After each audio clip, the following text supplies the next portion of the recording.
Eu não consigo entender o que eu fiz pra merecer o rei que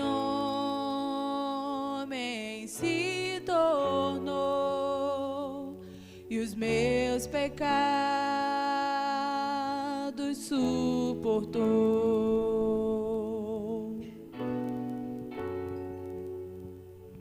Seu nome é Emanuel,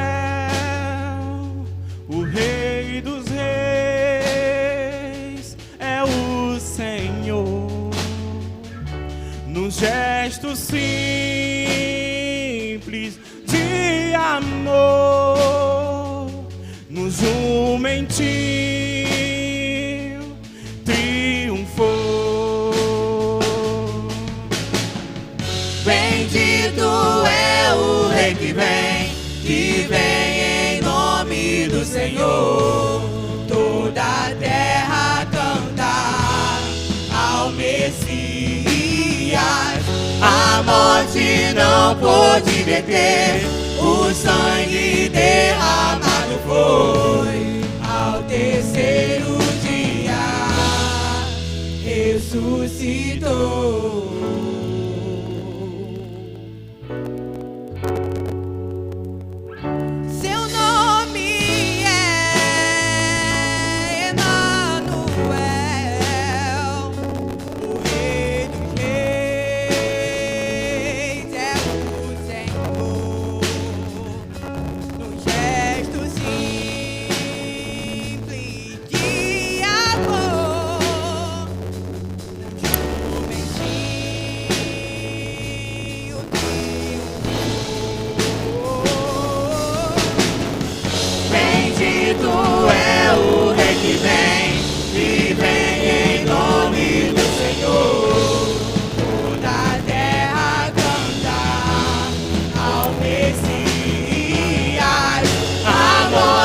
Não pôde deter, o sangue derramado foi.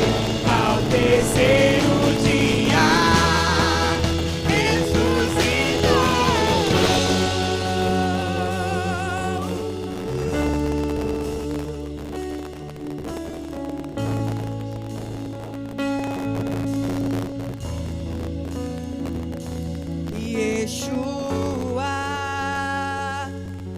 Yeshua, glória seja o Rei, glorioso Salvador.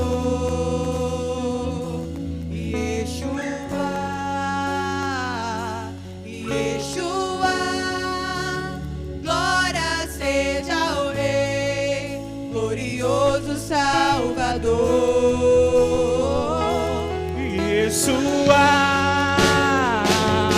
Yeshua, glória seja ao Rei, glorioso e Salvador. Yeshua,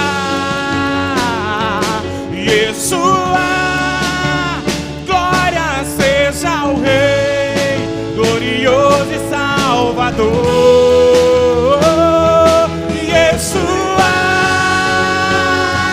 Yeshua, glória seja ao Rei, glorioso e Salvador.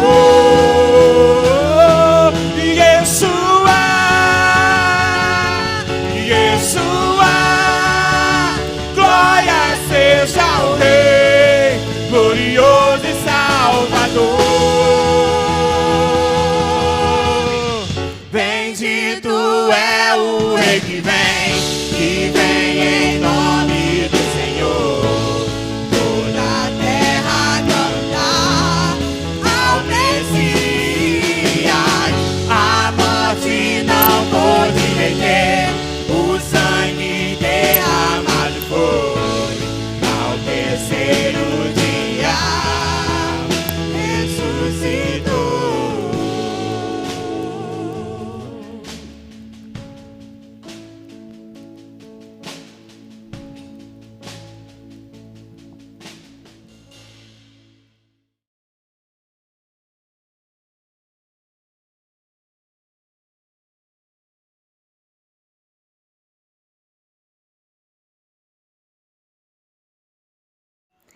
Leia a Bíblia e faça a oração. Faça a oração. Faça a oração. Leia a Bíblia e faça a oração. Se quiser crescer. Se quiser crescer. Se quiser crescer. Leia a Bíblia e faça a oração. Se quiser crescer. Quem não ora e a Bíblia não lê, e a Bíblia não lê, e a Bíblia não lê. Quem não ora e a Bíblia não lê, diminuirá, diminuirá, diminuirá. Quem não ora e a Bíblia não lê, diminuirá.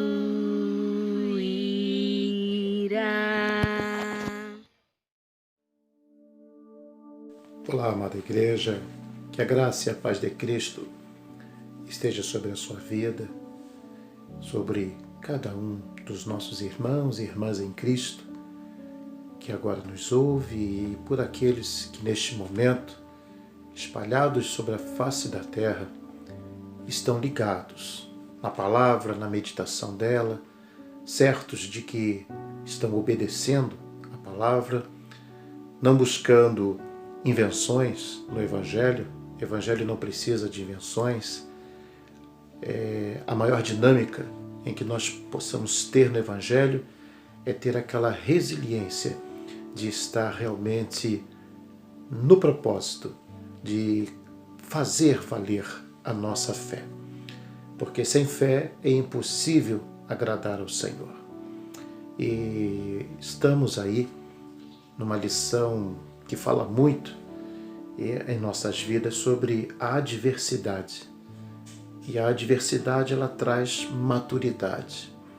Não é novidade dizer que é nos momentos difíceis que nós realmente buscamos a nossa criatividade, como viver em meios de dias difíceis, como temos vivido agora, tendo que estar se adaptando a certos hábitos que nós não tínhamos. Um deles é permanecer isolados em casa. Nós temos assistido os repórteres e temos visto aí que essa pandemia ainda está aí dominando a sociedade. Rio de Janeiro, segundo aí as notícias, é onde está aparecendo um número de mortes decadentes, mas isso não explica ou também não garante que nós podemos ter um novo pico aí, como estamos tendo em outros estados. Mas, irmãos, é no meio dessa diversidade que a igreja ela está obtendo as maiores oportunidades de falar do Evangelho para as pessoas que até então, quando tudo ia bem, não tinha tempo para ouvir. Muitos cristãos, até mesmo desapercebidos ou às vezes enfraquecidos na fé, agora estão tendo a oportunidade de fazer o que não tinham tempo de fazer quando tudo estava consideravelmente normal. Eu tenho visto e tenho observado que nós estamos sendo, por um lado, surpreendidos por esta questão aí desta pandemia. Já falamos sobre a questão de ser a vontade e o cumprimento da palavra, mas temos também, irmãos, percebido as oportunidades, a oportunidade que a igreja está vivenciando. Devo só te lembrar uma coisa: o templo está fechado, mas a igreja continua aberta. Temos ido em casas de irmãos, de pessoas que não são cristãs, pessoas que têm recebido a palavra. Então eu vejo isso como oportunidade. Então eu gostaria de, nesta manhã, convidá-los, queridos, para que possamos proceder à leitura em 1 Pedro, irmãos, capítulo 1, nos versículos 3 ao 9. Mas antes, eu quero orar com você. Amantíssimo Deus e meu Pai, graças te dou por esta manhã que o Senhor está nos dando. Que seja um domingo, Senhor, em tua presença. Dá-nos, ó Deus, sabedoria, principalmente, ó Deus, ao teu povo que tem procurado viver, ó Deus, diante da tua face, em obediência à tua palavra. Porque sabemos, se desobedecermos, pagaremos por isso. E o Senhor não é Deus que erra, não se deixa escarnecer. E sabemos que tudo aquilo que nós plantarmos, nós vamos colher. Por isso eu peço a Deus sabedoria e a tua proteção como tem sido até então. Pois rogamos em nome do Senhor Jesus. Amém, ó Deus. Vamos então à leitura, queridos. 1 Pedro, capítulo 1, a partir do versículo 3, que diz assim: Bendito o Deus e Pai de nosso Senhor Jesus Cristo, que segundo a sua misericórdia nos regenerou para uma viva esperança mediante a ressurreição de Jesus Cristo dentre os mortos, para uma herança incorruptível, sem mácula, imarcessível, reservada nos céus para vós outros, que sois guardados pelo poder de Deus, mediante a fé, para a salvação preparada, para revelar-se no último tempo. Nisto exulteis, nisto exultais, embora, no presente, por breve tempo, se necessário, sejais contristados por várias provações, para que, uma vez confirmado o valor da vossa fé, muito mais preciosa do que o ouro perecível, mesmo apurado por fogo, redunde em louvor, glória e honra na revelação de Jesus Cristo, a quem, não havendo visto, amais, no qual, não vendo agora, mas crendo, exultais com alegria indizível e cheia de glória, obtendo o fim da vossa fé, a salvação da vossa alma. Bendito seja o Senhor por esta palavra lida. E vamos dar então, irmãos, continuidade ao sermão desta manhã, valorizando aqui as palavras que nos foram anunciadas pelo apóstolo Pedro. Nós sabemos e falamos no culto passado de quarta-feira sobre empolgação. Quanto que é perigoso isso. Muitas vezes queremos viver sobre a motivação da empolgação. Empolgação ele é um subjetivo sentimento que nasce dentro das pessoas e muitas vezes é um sentimento enganoso porque você diz o que você na verdade não é. Pedro, por exemplo, no início da sua vida cristã, ele, ao passar por aquele primeiro processo com o Senhor Jesus da pescaria, viu-se ali envolvido pelo poder de Deus e aquele mover, né, de Deus na vida dele por meio de Cristo, quando disse lança a rede, mesmo depois dele ter passado todo o dia sem nada pescar, e aí ele lançou sobre a palavra do mestre e veio uma grande quantidade de peixe que quase o barco foi a pique. Lógico, ele saiu dali radiante com milagre. E o ser humano ele é assim, eu, você, mediante algum impacto que nós sofremos em nossa vida, nós realmente nos empolgamos, nos alegramos de tal maneira que nosso pensamento vai longe. E Pedro, quando ele se viu nessa forma, teve aquela experiência de negar a Jesus, foi avisado. Por isso, tenho admoestado a você, ouvinte da palavra de Deus, a você, meu irmão, minha irmã, que tenham cuidado quando a manifestação de Deus se faz sobre a sua vida. E nós notamos a manifestação de Deus principalmente nos momentos difíceis. Se formos fazer uma relação dos momentos bons, onde nós exultamos o Senhor, ele é muito menor do que quando nós exultamos ao Senhor por causa das nossas dificuldades. Quantos irmãos que contam aí dos milagres da salvação que receberam do Senhor porque viviam numa vida de sarjeta, uma vida de pobreza, e hoje são ricos da graça de Deus porque têm paz em seus corações. Notamos então que é justamente a adversidade que vai nos encaminhar para a vida. Se nós não passarmos por adversidades, vamos achar que quem tem Deus não passa dificuldades. E não é isso que a Bíblia ensina. O próprio Senhor Jesus, está lá em João 16:33, ele fala na parte final do versículo, que nós teríamos aflições neste mundo. Mas para que a gente não perdesse a coragem, nós permanecêssemos sobre a palavra dele, sobre a promessa dele. Então, queridos, Pedro está nos escrevendo aqui sobre a herança que nós vamos herdar. E a herança, ele coloca aqui, logo nos versículos 4, uma herança incorruptível, pura, totalmente o inverso deste mundo que eu quero dizer das pessoas que estão com seus corações contaminados pelo ódio, pela mentira, pela raiva, pela corrupção. Então, irmãos, será imaculada também, será imarcessível. Imarcessível. O que significa isso?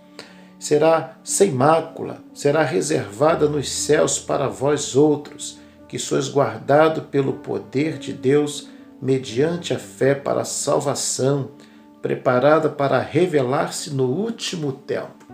Nós ainda não chegamos neste último tempo. Estamos caminhando aí no cumprimento daquilo que o Senhor Jesus disse que estaria acontecendo antes da sua vinda. Deixa eu abrir um parênteses. Muitos encaram a adversidade como sendo a ação diabólica. Tudo o que acontece de mal, isso foi o diabo. Quem sabe, muitos naquela época de Noé não culpou o diabo pelo dilúvio.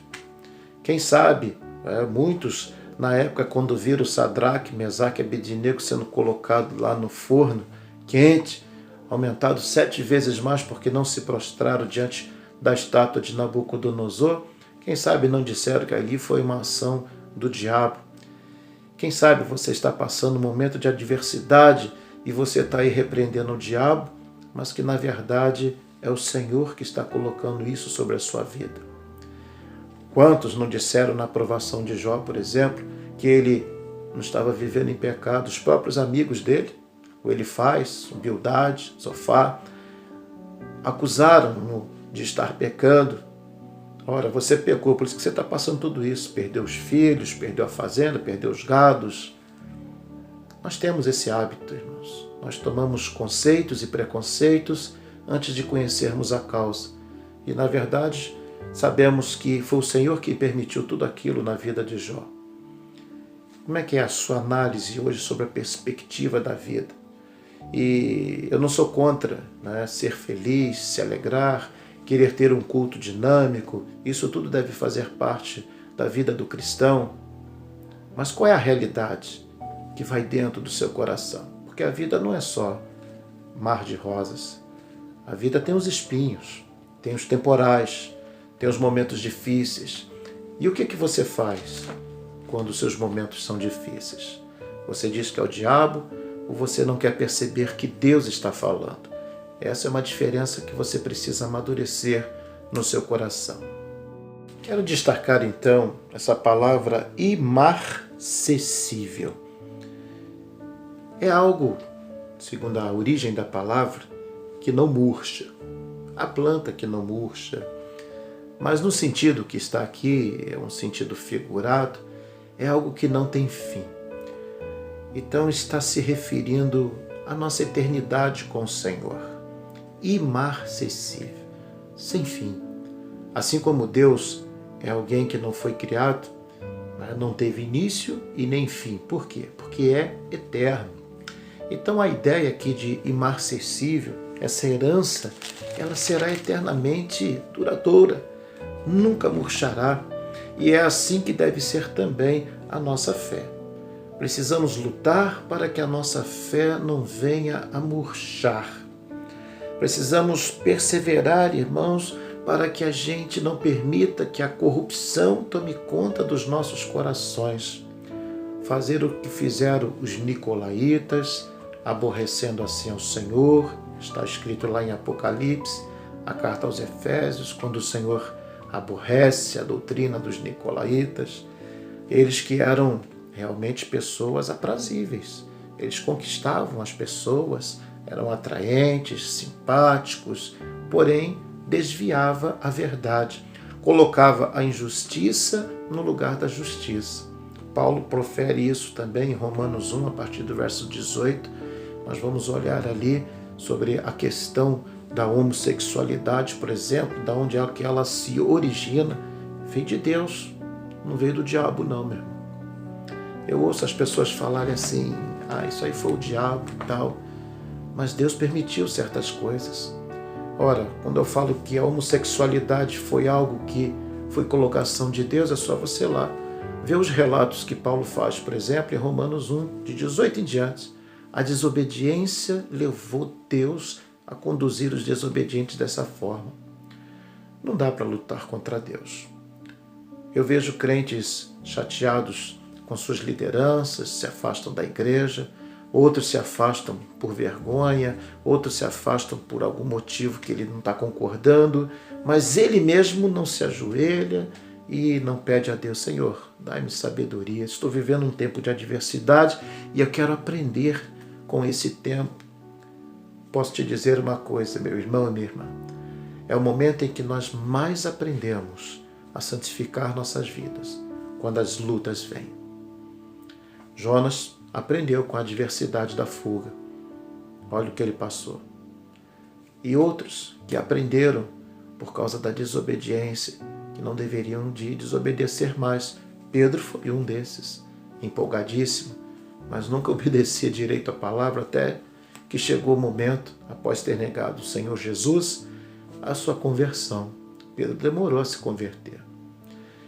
Muitas vezes era levado pelos seus instintos. Lembra da passagem quando ele corta a orelha do centurião e Jesus o adverte? Pedro realmente ele não entendia certas coisas porque ele deixava aquele sentimento tomar conta dele. Não, Senhor, onde que o Senhor for eu vou. Não, jamais, eu te negarei e por aí afora. E quantos de nós muitas vezes falamos sobre isso?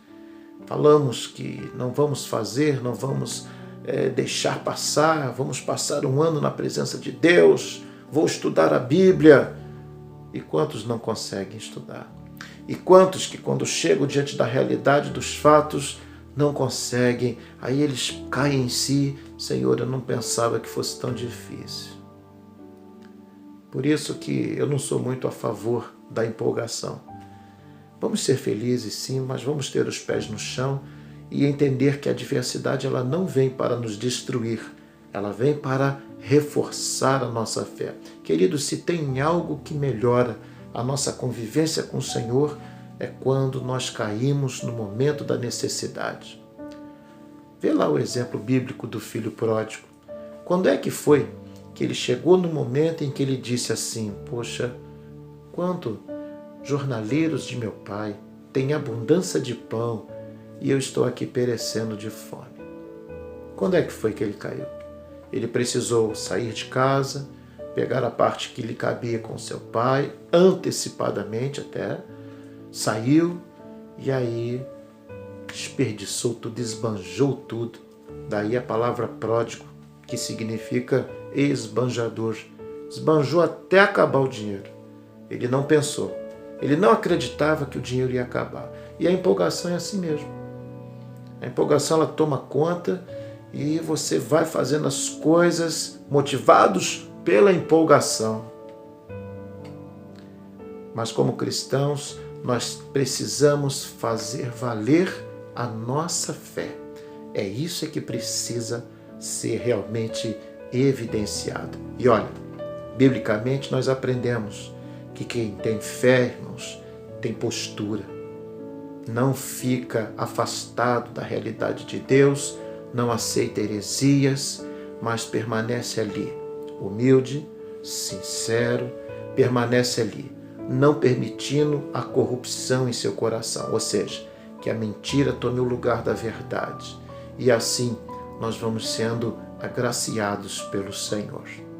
E tendo então, querida igreja, o fim da vossa fé, como diz o versículo 9, a salvação da vossa alma. Você lembra daquele texto que diz: de que vale o homem ganhar o mundo inteiro e perder a sua alma? Está lá em Mateus, parece que capítulo 16, não me lembro bem. Vou deixar essa tarefa para você descobrir, depois você me relembra lá no meu zap. De que vale? A gente luta para conquistar as coisas desse mundo e perdemos a nossa alma. Perder a nossa alma, nesse sentido, significa perder a chance dessa eternidade com Cristo. Porque muitas vezes desprezamos tanto o amor, as promessas do Senhor, porque nós queremos cuidar daquilo que conquistamos. Não há pecado nenhum em ser realmente alguém cuidadoso com os seus pertences, com as suas coisas. Mas buscai primeiro o reino de Deus e toda a justiça, e as demais coisas vos serão acrescentadas.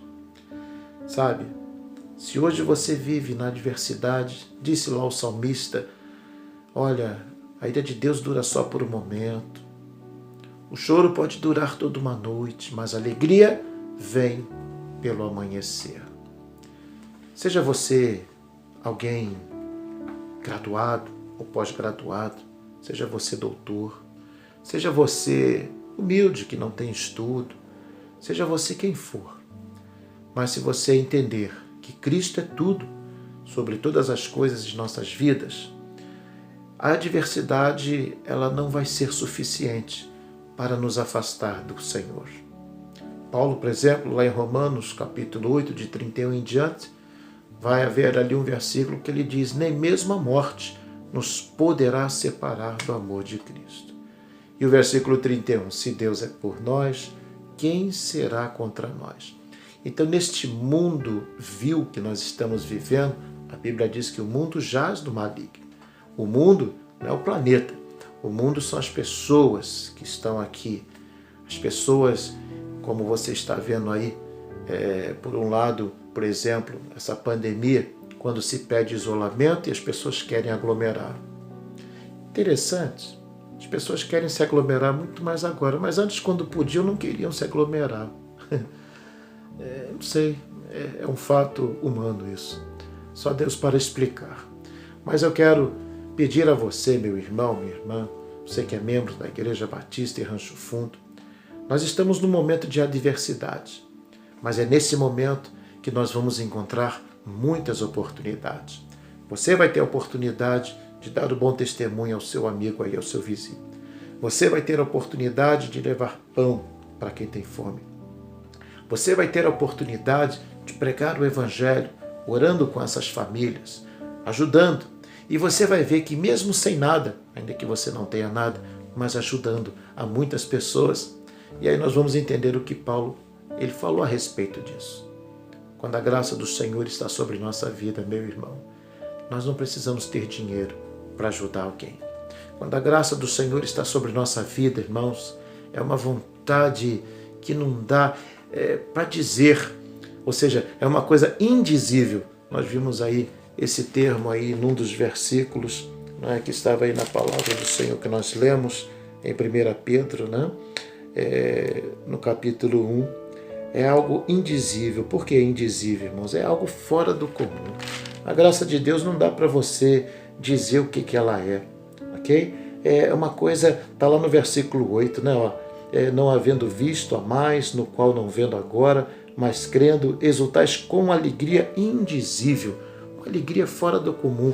Não é essa alegria que o mundo conhece como alegria, quando ela é motivada pelas coisas materiais. Para mim o culto ele só é abençoado se eu pular, se eu gritar, se eu dançar. Aí Paulo fala que o exercício corporal para pouco aproveita, mas a piedade em tudo é proveitoso. Então a gente vê muita gente pulando, gritando, mas não tem misericórdia, não tem piedade.